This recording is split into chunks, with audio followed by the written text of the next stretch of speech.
Welcome back here at the World Cyber Games in Chengdu, China. Time for something special. We're going to be playing Company of Heroes online. It's not released in Asia just yet. And in all honesty, it should be interesting. If you've ever played the original Company of Heroes back in the West, I'm sure you have, then you should be finding this interesting. We have some other stuff going on as well. I'm joined on the other side by Tim. Tim works for RELIC Games. Hello, everyone. How are you doing today, Tim? Oh, it's great. It's great to be here. It's amazing to see the event. It's like 4,500 Chinese people in there earlier. That was quite impressive. That was crazy. Some of the cheering, it was deafening. You couldn't hear anything in the other hall. And because in the other hall there were a lot of people as well. Well, let's introduce these teams. Got the Company of Heroes Invitational. We got RELIC here. Let's tell us something about these players. Well, these are a mixture of balancers and testers. We've got Jason Lee sitting there at the front. Then we've got Clint Tasker, Colin Hamilton, and Braden Chen. They're all balancers on the game. Wave Jason. Hey, there he is. So real good guys, good team members. All right. So they're basically employees of RELIC and THQ. They're all game balancers. Jason recently just got promoted to game designer a couple months back. All right, well, congratulations to him. Let's go over to Chinese, the War Brotherhood, the Chinese Brotherhood of Men. They've been playing up in the States for quite some time. They work in Shanghai, I believe. Yeah, they work in Shanghai, and I know they've been practicing together for well over 9 or 10 months. So they're a real tight team. And they should be able to do this quite well. And so we should be going underway in Company of Heroes. This Company of Heroes Online is not yet released into the wild. Currently it's looking for a release in China within the next month. Well, right now we're in public beta. We entered a closed beta about 9 months ago. Once we got our government approval, we're in public beta, and open beta will be coming in next couple months. Well, absolutely excellent. And then after that, we're going to go to Korea, I believe. Yeah, we're looking at Korea and starting the beta probably the beginning of next year, into this year. Guys are working hard on that back at RELIC and working on that with Windysoft, and looking forward to that too. All right, and then possibly looking at releasing into the wild to the west, see what they think. Yes, well, we want to see what's going to do best over there, and see what new content we can provide our players when we bring it over to other countries. I don't think there's that many RTS MMOs, as I believe. No, not really. I think we should get ready to go on towards the party shortly. The Chinese are getting ready as well. We're ready to go as well, rather shortly as well. Let's hope that these guys can put up a bit of a fight against the guys from RELIC. There they are. I think we're ready to go underway. Actually, it might go the other way. I've seen these guys play all day, and pretty tight team. Indeed. They were up in the stand over at the RELIC stand. So was THQ. All right. So I've just been told that we're going to go straight towards the game, so no intro. So let's keep on talking about this incredible game. I've actually been quite intrigued by it. I've been watching a lot of it so far. As Company of Heroes, RTS is really my background. How about you, Tim? How do you feel about RTS in general? How did you get in towards the swing of things here? Well, I love RTS. One of the reasons why I love the Company of Heroes franchise is that it's really a thinking man's RTS. Puts the strategy back in RTS.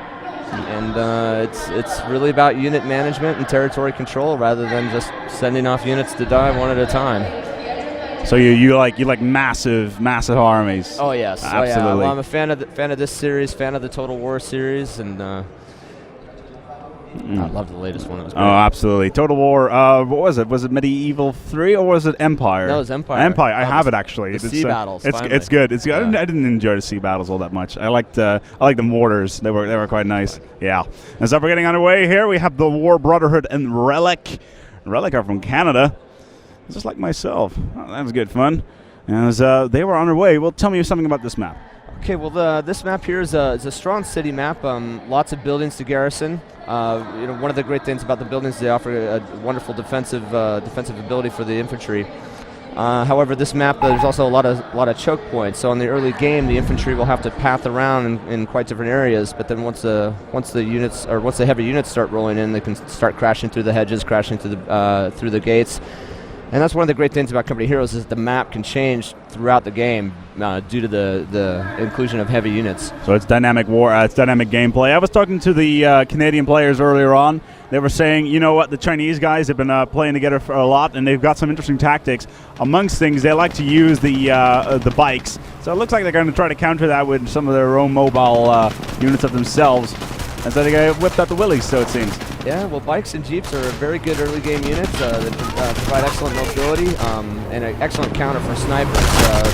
Without them, the opposing team snipers can shoot through your infantry very quickly. Indeed, and it does appear that the Wehrmacht have decided to go for a garrison there of the tower just in time before they got killed by the jeep. So they will go out of there, and the Americans are pushing up. Yeah, it looks like the Allies are coming up, and they're pushing for the high munitions points up here. So what do those high munition points do? Well, so there's three different types of points that you can capture. There's the manpower points, the supply points will give you manpower to build more units. Munitions points, which will allow you to upgrade units and use your command abilities. And then fuel points, which will allow you to tech up to more powerful units and let you build vehicles. All right. And so there's different levels of each one. Some are 5, 10, and 16. Obviously, controlling the higher level points, you give you a much greater advantage in your resources. All right. So right now it does look like it's the early game. Not much going on. Just like it looked like the Chinese were trying to flank the Canadians so far, trying to move in, trying to get as much fire down. It's mostly engineers as well there behind the fence. And a couple squads of Volks Grenadiers coming in and starting to mop up. Although that Jeep is giving them some trouble there. No, that's a heavy machine gun on top of the Jeep, I believe. So what would it be? Would that be a Bren right on top of that? No, it's a 50 cal. Although the damage modifier on the Jeep is not as high as it is on the Sherman, but it is a harassing weapon early game. Oh, there you hear it. This game has Shermans. Oh yes. Oh yes. It has tanks. Every game should have tanks. Well, considering we have the two sides, and in some countries they're a little bit fuzzy about what sides are playing. So tell me, what in the Chinese version, who is playing who, fighting who in this case? Well, in the Chinese version, the Axis are known as the Federation units. All right. For some political reasons in China, but we also have the Allies. Let's see, and I believe the Relic boys are playing as the Axis, right? Oh, okay. Oh, that's. They were playing the other way around earlier on, so that's my mistake on that front. We don't have any. I don't believe any graphics for this at the moment. And it actually looks like they're trying to take out this garrison building with the SMG. Yeah, well, the 30 cal machine gun's got a much longer range than the SMGs for the Volks Grenadiers, so they're just going to sit and peck away at them and eventually chew through that the defense that the building's offering. All right, so if I am correct, in the Chinese right now are the blue. Yeah, I believe yes, they are. The Brotherhood is blue. All right, that's good to know. They've taken a lot of territory so far. If I look at the map. So at this beep, what's this? Did they just take a checkpoint or something along those lines? Yeah, that's generally signifies that they've finished capturing a point. Now you also notice the star points on the map. Yes. Those are the victory points. Now capturing those causes the counters at the top to go down. So on this map, the finishing rules are whoever causes the other player to go to 0 first, or you can win it early by storming the base and destroying them all. Take that HQ. Yeah. All right. So basically, let's compare it to say Battlefield. We have a ticket system. You run out of tickets, you're gone. You're dead. All right. So as it appears that the Germans are trying to push in towards the control point right here. Yeah. On towards the defense. Got some engineers in there with flamethrowers, and which are excellent for digging units out of buildings. Well, flame plus concrete is generally not all that good of a combination. Not a place you want to stay in, no. No. They're really pushing forward with those flamethrowers, and it does look like the Brotherhood Germans are coming back. Yeah, indeed. They are they're being pushed back from the CP. RELIC are using those flame throwers to maximum effect. So what you just saw there was one of the flame units getting hit in the back as he runs away and his flame tank exploding. So that's the AoE attack right there. Yeah. The AoE damage. That could be problematic. So I'm going to guess that took out an entire squad, or? It took out a squad, and there was, I think, one unlucky unit standing right next to him that also bought it. That's a shame. As the Jeeps move forward towards this CP, they believe they're in the process of capturing it. Let's see if he can get these mines planted. No, didn't get the mines planted before the Jeeps got them. So with these mines, I'm going to guess it's your standard anti-personal, anti-personal, anti-vehicle mines. Right. And they require the munitions to plant. So again, capturing those points, laying down a couple mines is going to take out an approaching tank pretty quickly. All right. So basically, what are we talking about? One of the weaker tanks, or are we talking about? Well, if enough mines on a Sherman will at least blow out its treads, make it immobile. And Okay, so you can actually blow out the threads as well. Yeah, once it's immobile, it's easy picking for infantry to come up and throw a sticky bomb on it. All right, and a couple bazookas up the back. So kind of like in Saving Private Ryan. Let's grab some socks with explosive in it. Socks, grease, and C4. Exactly. And as airstrike comes in. I think that's just a recon flight. It's probably pretty early for an airstrike just yet. Yeah, so the nice thing about the recon flights is they also expose the enemy territory. Even if there's any snipers in the area, you get to see them too. Okay. Generally, the next step up from that is a strafing run, which is an excellent anti-infantry, and then the bombing run. When the bombing run gets fully spec'd, you'll have 3 planes come in and just lay down a huge amount of firepower. So just full carpet bomb mode right there. Pretty much. So I'm looking personally forward to some artillery in the near future. It looks like the Brotherhood is taking over one of the command posts, trying to get those points going in. Right now the score is 500 to 48. It's 41. Oh, it is nice. Yeah, I hope they get some 105s in there. There's nothing prettier than a bunch of 105s going off in the morning, right? And so I'm actually personally looking forward towards the Panzerwagen 4. Yes, for those people at home, don't get me wrong, but German technology has always fascinated me, especially the tanks they deployed in the World Wars. They just had the coolest looking vehicles. Yes, they had the style. I'll give them that. Yes, just efficient and pretty to a certain extent. Indeed, as the mines go down, will he go get it out? And yes, he did. Only to we'll make like a tree and get the hell out of there, and hope that those Willys Jeep drive over him. Oh, he's got some smoke coming down to give himself some cover. And these engineers are about to hit that mine right there. Airdrop comes in. Paratroopers are an excellent unit, particularly when combined with the air recon. Just put some air recon over an enemy base, and then you can drop them right in there. Quickly garrison the building. Hope there's no flamethrowers around. And there's Germans are bringing up some anti-tank guns to take care of those pesky Jeeps. One shot from those will send them flying. Or the Panzerfausts. So we got our first armor on the map. Tell me, what is this? That is the Greyhound. The Greyhound is a light armored vehicle. Came equipped with a 50 cal machine gun and a small anti-vehicle. Although you can upgrade it with some armor skirts on the side to give it a little more protection.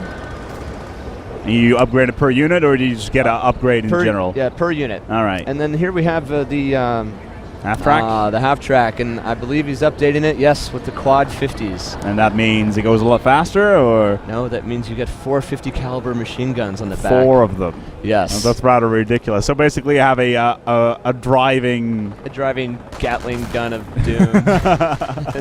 It is quite fulfilling when driving it into a mess of infantry to watch them be mowed down. As the artillery is now sitting on the side of the road. I don't think the Allies realize that they're under fire by the Federation at the moment. Although they're already rushing down with their tanks. Americans are seizing territory from us. Yeah, there we go. So tell me about this control system. So you have ammo, you have fuel, but you can upgrade these points as well to make them better. Yes. Now you can build an observation post on each territory, which will increase the amount of resources that it does give you, and also it makes it more difficult for the others to capture. Oh, okay. Oh, so Relic is at the 500? Not anymore. Oh, yeah, there we go. 500 on them, and we got the Brotherhood at 475. Okay. Please continue about the... Yes. Oh, so the observation posts. Oh, no problem. They'll generally increase the amount of resources you get from each one. Some will double, some will just increase by 1. But it also makes it more difficult for the other player to capture. They'll have to come in and destroy the observation post first before they can capture it. So ability just got activated there. Is that an ion over their head, or what is this? That is I believe that's infantry. Is that attrition? Now what this will do is that for each unit they'll lose now, they'll get another unit. The Germans also have some abilities where for each unit they'll kill, they'll also get some resources back. Okay. Yeah. Now the paratroopers that we saw dropping earlier, they have a nice ability called Fire Up, which allows them to sprint at a very fast speed, gives them a very nice offensive and defensive ability. But then the cooldown on it, they will lose defense for a little bit, so you have to use it wisely. Just like Easy Company. Yes. Yes. What a great series. Yes, it was. It was. And so the Germans have decided to put their, looks like a half track as well. Whatever. What's their version of it? The German half track it can be upgraded with dual flamethrowers. Flamethrowers on Yes. a car. That sounds very Command and Conquer-ish. Oh yes. Well, it's in. We also have what we call the walking Stuka upgrade. Walking Stuka Which upgrade. is essentially, it's basically an artillery strike. Very devastating against infantry. Not too effective against armor, but it cleans house. It'll clean house. All right. It looks like we have a bit of a stalemate situation going on in the center. We have a couple of bunkers on from the Allied side. Looks like the Germans are laying down a little firestorm there. It doesn't appear that they're having so much luck. It looks like it was using fire explosives. There's not much. No, yeah, there we go. They were trying to yeah. No, I don't think they killed much there. So no, it doesn't appear the case. Yeah, just putting down the fire. So if an infantry would walk through that now, would it take damage? It would take damage. I think that might have been a Nebelwerfer strike. All right. The Nebelwerfer has a long cooldown, but pair up a couple of them together, target a squad of infantry, and first it will pin them, and then sets the ground on fire. So once they're pinned, it's a little hard for them to run away. And then you just get the armor on the side. Here comes the Sherman. Oh, here we go. Oh, right into a bunch of camouflaged AT guns. And he's getting full fire. Oh, he's not going to last there. He's done. Hold on. But the AT is still there. And one more shot should be enough. Paper-thin armor. Now, what I believe the armor company is working on, the armor company has an ability that, to kind of mimic the Americans' high production rates. For every tank they lose while that's activated, they will get a tank back on the field. Okay, so it automatically spawns back at the command center. Yep, it's a heavy munitions cost, so it will cost you if you keep using it, but it is effective. Well, does it take time to activate, like a 5-second countdown, or are you thinking, you know what, it's gonna die, I'm gonna activate it now? It's an instant activation. All right, okay, that's cool. But it has a countdown. It has a cooldown afterwards. Yeah, it has a long cooldown. All right. And what the paratroopers just dropped in there, we have two paratroopers. We have the regular paratroopers, but then there's also decoy units, much like the Allied used on D-Day when they invaded. Now what these will do is the enemy will draw their fire towards them. Oh, we've got some artillery going off in the middle of the infantry, and there they go. Bring the rain. Excellent. Oh, that's not looking too good for the Federation there. Physics is always fun to watch on flying bodies, isn't it? Excellent. Indeed. That did not feel good. No, they'll have to push back in towards the line, and this means that this line is completely open, and the Allies will be able to push through. We got a couple flamethrowers there. Yeah, it looks like they're going to do a flamethrower rush. Flamethrower rush. Yes, that's a good early game tactic. Although now that they've already got armor on the field, I don't know if it's so wise at this point. Well, maybe they won't see it coming, and that's why they're doing it. So it's just so not so obvious. So here we go. There's a couple of the Allies coming in from behind, the engineers. There's a Puma there. Very good at anti-infantry. It can also be upgraded with an anti-tank gun. But at this point, I think all he needs to do is park it in the middle of the infantry and watch them be pecked off. Yeah, the only Sherman we saw earlier on died. Yeah. No, that didn't go too well. Although these privates are trying to get in there. Oh, the Calliope's on the field. Now the Sherman Calliope is your basic Sherman, but it has a rocket rocket tubes launched on top of it. Let's see if we can get the camera to pan over there, but it is an impressive piece of machinery. Yeah, indeed. It does appear that the Allies are clustered around the northern area of the map right now, trying to go in for that northern CP. We got something around the air is coming in. There's the Calliope. It looks like an organ gun. Pretty much. Yeah. And it has a gun as well. Yes. Oh snap. And a machine gun. That Puma isn't going to last very long, though, is it? Although, yeah, there we go. There he goes. Let's see if the. Oh, he's got. They've got two of them. Two of them. No wonder that was. Oh, hello, tank destroyer. We get the Stag. Yeah, the Sherman Calliope, when you first, again, with the commander abilities, you can spec up your commander abilities depending on what level you are. When you get them at their base level, they do not come with the cannon, and they have a much weaker armor. But since all these players are all level 50, I'm assuming those are fully spec Calliopes there. So that's the RPG bit of the game. Yep. The more games you win, the more points you get, the more items you can get, the better your stuff is. And that's really the persistency that we wanted to put in. We expanded the commander abilities from the original, increased them by about 50%, and then gave different levels of specialization. And then there's, we've got the Pershing on the field now. The what? The Pershing tank. Okay. This is the heavy Allied tank of the war. So this is the T-34 of the Allies, basically. Essentially, yep. Now there goes the Calliopes, launching a rocket barrage into the base. It looks like. Well, I hope the Federation has not retreated their guys inside the base. It's a great tactic to use. You attack the infantry, let them retreat, and then have the Calliopes just nuke the retreat point. It does appear that the Federation was too busy on the back front, and I am under the impression they're going to try to push, maybe cut them off, cut the Allies off, if they're doing it properly. Although the Allies, meanwhile, do have a lot of vehicles around the map. But the longer the Federation waits, the more time they have to get their super units on the map. Yeah, the Federation, once they get into the late game, their tanks, they're more expensive, but as accurate as we can be, they're quite a lot more powerful than the Allies. They're quite good. They have more than 1 inch of armor on them. We have the Allies once more, putting a heavy gun on towards the road as well. Here comes the Persian. And there's the tank destroyer.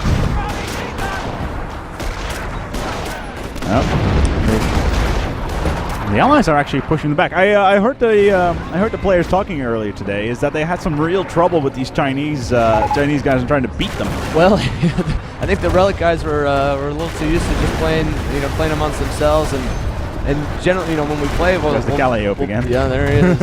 We'll play and look at balancing other units. So they got their butts handed to them on the first couple games, to be honest. So as soon as they get back to the office, they're going to be given a lot of grief by the Oh, there's some artillery. I don't think that double A gun really survived that. No, at 88, maybe. Nope. There it goes. Nothing like some concentrated artillery fire. Those must have been for some 105s, because normally if it's an off-map artillery strike, some red smoke will drop in, give the player a chance to run away. But this just came out of nowhere. Yeah, here comes some Nebel Warpers down. As the Federation is trying to push out, but if they go out in the open, they're going to have a big problem. Well, they do have a couple of Panzers on the map, and there's that quad Cal. Yeah, that's something to watch out for. That's one of those. Oh, it's one of those. Okay. Yeah, I thought you generally got those on like battleships and stuff. You put them on those. Yeah. When doing some research, I remember the guys.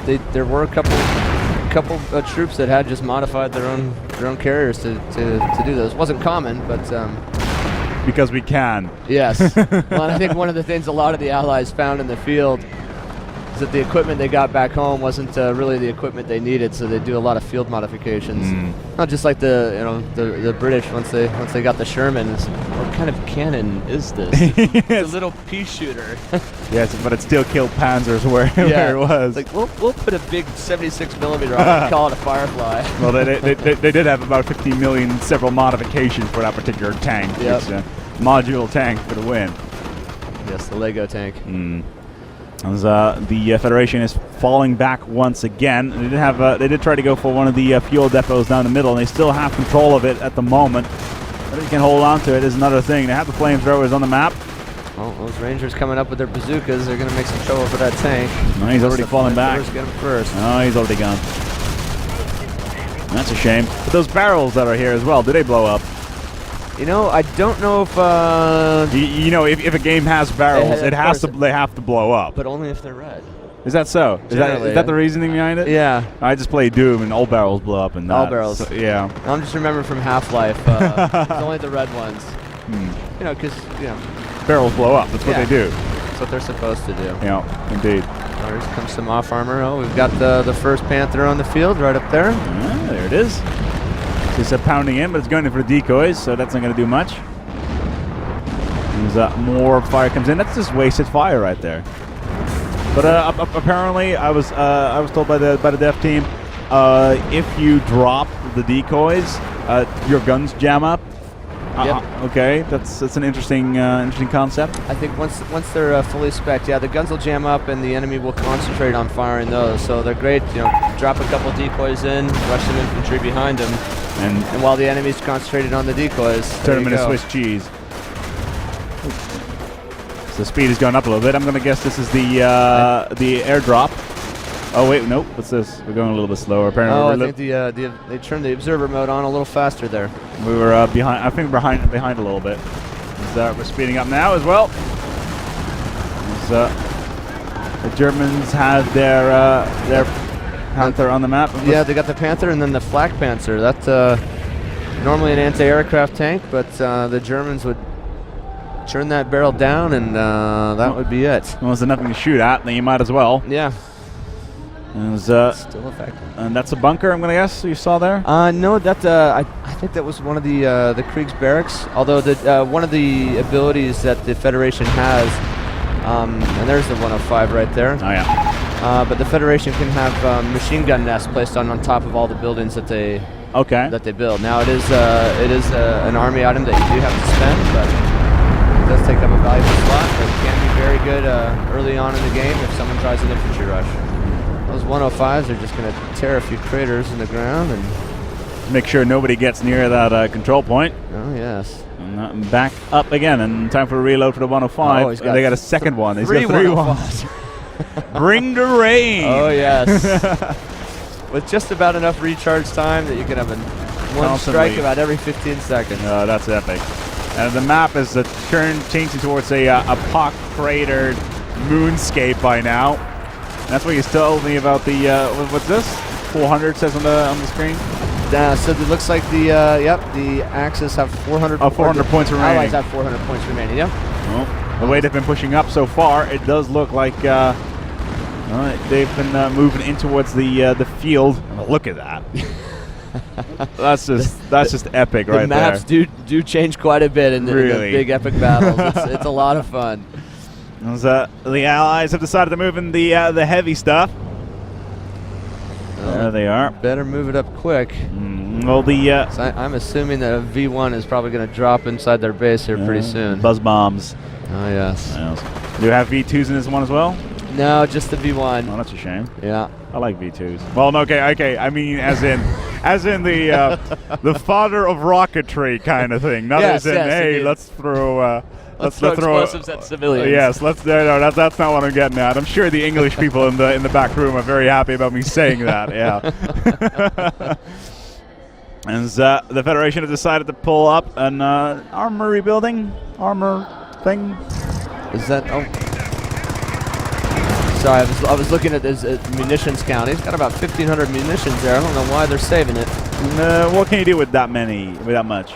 Well, I would spam a lot of artillery. With that many munitions, they're spending a lot now. I'd put a sniper and tell them to hold fire, sneak them back in behind the base, just so we can reveal the enemy HQ. And it does look like they're going to go for the cutoff.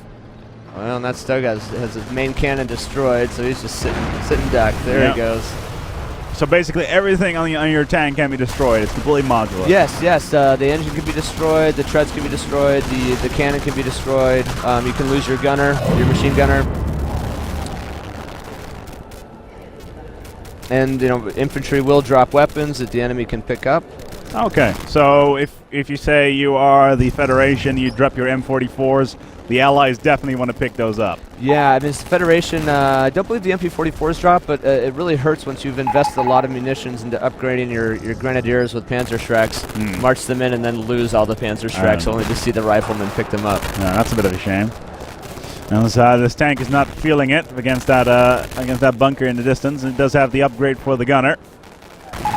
He's doing just fine. He's not feeling it at all. I don't see any Grenadiers he's anywhere. ducking a little bit, but he's just laughing. It's like, ding, ding, ding, ding. yeah, you kind of do what's here. Oh. Oh, dropping paratroopers right on the tank. Trying to jam that. Yeah. That's not going to work. And he's just backing off again towards the woods. Well, and keep dropping those decoys. They're just going to lose. Now, this is an interesting ability. This is what we call Blackout. One of the most punishing abilities in the game.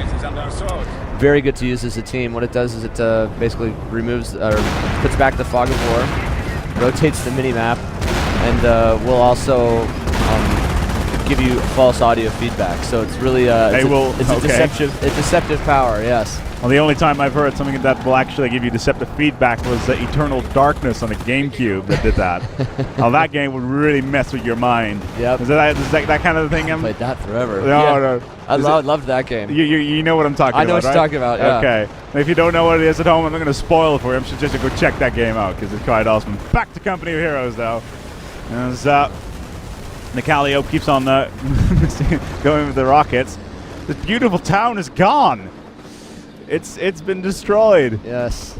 It was so nice. Oh, hold on. Here's the artillery strikes in the base. Yep, the 105s are zeroed in.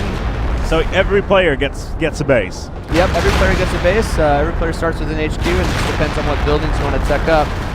Now, when those 105s go off, they're revealed on the mini-map. So the Axis or the Federation have every desire to go rush in and take those 105s. Wouldn't he be able to bomb it though? You can bomb it. It's also very pleasing just to come in and kill the infantry and then take the 105 and turn it back on the Allies.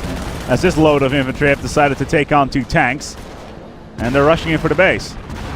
Oh, those Persians are going to do some damage before they're done.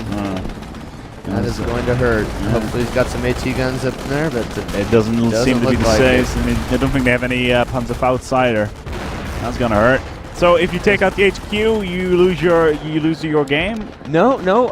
Actually, you really need to destroy every building. Now, in a victory point, it's the first one down to 0. However, even with your HQ gone, given enough time, if your teammates survive, you'll be able to call in some engineers or pioneers to help rebuild your own HQ. So even if you get taken out, but your allies survive, you can get back in the game. Okay, cool. Well, we got a big fight going on here. The Flamethrower war. Flamethrowers galore, indeed. Tank decides to go in as well. And just clean it up. Yes. Can tanks drive over infantry? They can. They are slow, so it is tough to do. But it's possible. Yes. Well, it's tough for me to do, I should say. The balancers always seem to do it to me all the time. Now it looks like they just gave up there. So yeah, I think they call it a good game. Yep. It does appear that RELIC has won this one. Oh my God. Yeah. Hey. I'm sure you're quite happy about your guys. Yes. Honestly, there's the Chinese are just sitting there just on standby, see what we can do. I don't think they look too happy about it. Oh no, it's not good. And apparently it's yeah. Well, that's Relic got some beatings earlier, and this is the first one they've taken today. So they're happy they won on the big stage. And it's on the big stage. Maybe it's a little bit of pressure towards the Chinese. I think so. Yes. If the guys from Shanghai just think, oh snap, we might be able to take it. Anyway, this has been the WCG 2009 Grand Finals. What's it, Brotherhood? Company of Heroes show match on the grand stage of the War Brotherhood. Managed to